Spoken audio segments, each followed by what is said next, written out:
ನಾನಿವತ್ತು ವೆರಿ ಸಿಂಪಲ್ಲಾಗಿ ಯಾವ ಥರ ಬದನೇಕಾಯಿ ಗೊಜ್ಜನ್ನ ಮಾಡೋಣ ಅಂತ ನಿಮ್ಮ ಜೊತೆ ತಿಳಿಸ್ಕೊಡ್ತಾ ಇದ್ದೀನಿ. ಮೊದಲಿಗೆ ಪ್ಯಾನ್ ಇಟ್ಟು ನಂತರ ನಾನು ಎಣ್ಣೆನ ಸೇರಿಸ್ಕೊಳ್ತಾ ಇದ್ದೀನಿ. ನೋಡ್ತಾ ಇರ್ಬೋದು, ಎಣ್ಣೆ ಕಾಯ್ಲಿಕ್ಕೆ ಇಟ್ಟಿದ್ದೀನಿ. ನಂತರ ನಾನು ಎಣ್ಣೆ ಕಾದ ನಂತರ ಒಂದು ಸ್ವಲ್ಪ ಕೊತ್ತಂಬರಿ ಸೊಪ್ಪು ಹಾಗೂ ಈರುಳ್ಳಿ ಹಾಗೂ ಹಸಿಮೆಣ್ಸಿನ್ಕಾಯಿನ ಸೇರಿಸ್ಕೊಳ್ತಾ ಇದ್ದೀನಿ.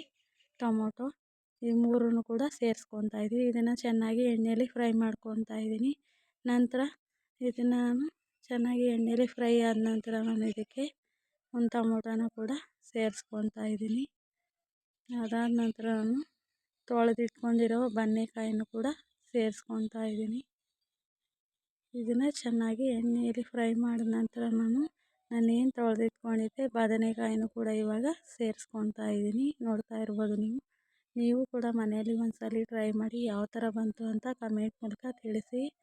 ಇದನ್ನು ಕೂಡ ನಾನು ಎಣ್ಣೆಯಲ್ಲಿ ಚೆನ್ನಾಗಿ ಒಂದ್ಸರಿ ಫ್ರೈನ ಮಾಡ್ಕೊಳ್ತಾ ಇದ್ದೀನಿ.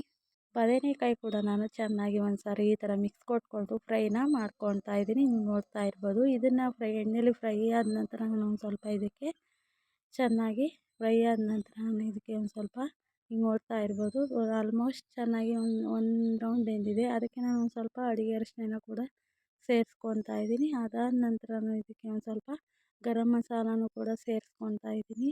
ಇದನ್ನು ಕೂಡ ಒಂದ್ಸರಿ ನಾನು ಈ ಥರ ರೋಸ್ಟ್ನ ಮಾಡ್ಕೊಳ್ತಾ ಇದ್ದೀನಿ. ನೀವು ಕೂಡ ಟ್ರೈ ಮಾಡಿ, ಹಾಗೆ ಯಾವ ಥರ ಬಂತು ಅಂತ ನನಗೆ ಕಾಮೆಂಟ್ ಮೂಲಕ ತಿಳಿಸಿ. ನೋಡ್ತಾ ಇರ್ಬೋದು, ಇದನ್ನು ಮೂರನ್ನು ಕೂಡ ನಾನು ಈ ಥರ ಹಾಕಿ ಚೆನ್ನಾಗಿ ಫ್ರೈ ಮಾಡ್ಕೊಳ್ತಾ ಇದ್ದೀನಿ. ಹಾಗೆ ಮನೆಯಲ್ಲಿ ಮಾಡಿರುವಂತಹ ಒಂದು ಸ್ವಲ್ಪ ಅಡುಗೆ ಖಾರದ ಪುಡಿನೂ ಕೂಡ ಹಾಕ್ಕೊಳ್ತಾ ಇದ್ದೀನಿ. ನೋಡ್ತಾ ಇರ್ಬೋದು, ನೀವು ಮನೆಯಲ್ಲಿ ಪೌಡ್ರ್ ಮಾಡಿಸಿ ಇಟ್ಕೊಂಡಿರ್ತೀವಲ್ಲ ಸಾಂಬಾರು ಪೌಡ್ರು, ಅದನ್ನು ಕೂಡ ನಾನು ಇವಾಗ ಸೇರಿಸ್ಕೊಳ್ತಾ ಇದ್ದೀನಿ. ತುಂಬ ಅಂದರೆ ತುಂಬಾ ಚೆನ್ನಾಗಿರುತ್ತೆ. ಇದಕ್ಕೆ ಒಂದು ಸ್ವಲ್ಪ ನೀರನ್ನು ನಾನು ಇವಾಗ ಸೇರಿಸ್ಕೊಳ್ತಾ ಇದ್ದೀನಿ. ಏನಕ್ಕಪ್ಪ ಅಂತಂದರೆ ಖಾರದ ಕೈ ಆದ್ದರಿಂದ ನಾನು ಅದಕ್ಕೆ ತೊಳೆದು ನೀರನ್ನ ಹಾಕ್ಕೊಳ್ತಾ ಇದ್ದೀನಿ. ನಂತರ ನಾನು ಒಂದು ಸ್ವಲ್ಪ ನೀರನ್ನು ಕೂಡ ಇವಾಗ ಸೇರಿಸ್ಕೊಂಡು ಚೆನ್ನಾಗಿ ಫ್ರೈ ಮಾಡ್ಕೊಳ್ತಾ ಇದ್ದೀನಿ. ನೋಡ್ತಾ ಇರ್ಬೋದು ನೀವು ಇವಾಗ. ಅದಕ್ಕೆ ಒಂದು ಸ್ವಲ್ಪ ನಾನು ಕಾಯಿ ತುರಿನೂ ಕೂಡ ಇವಾಗ ಸೇರಿಸ್ಕೊಳ್ತಾ ಇದ್ದೀನಿ. ಇದಕ್ಕೆ ಒಂದು ಸ್ವಲ್ಪ ನೀರನ್ನು ಹಾಕೋದ್ರಿಂದ ತುಂಬಾ ಬೇಗನೆ ಬೇಯುತ್ತೆ. ಹಾಗೆ ರುಚಿಗೆ ತಕ್ಕಷ್ಟು ಉಪ್ಪನ್ನು ಕೂಡ ನಾನು ಇವಾಗ ಸೇರಿಸ್ಕೊಳ್ತಾ ಇದ್ದೀನಿ. ತುಂಬ ಅಂದರೆ ತುಂಬಾ ಟೇಸ್ಟ್ ಇರುತ್ತೆ. ಹಾಗೆ ನೋಡಿ ಘಮ ಯಾವ ಥರ ಬರ್ತಿದೆ ಅಂದರೆ ತುಂಬ ಅಂದರೆ ತುಂಬಾ ಚೆನ್ನಾಗಿತ್ತು.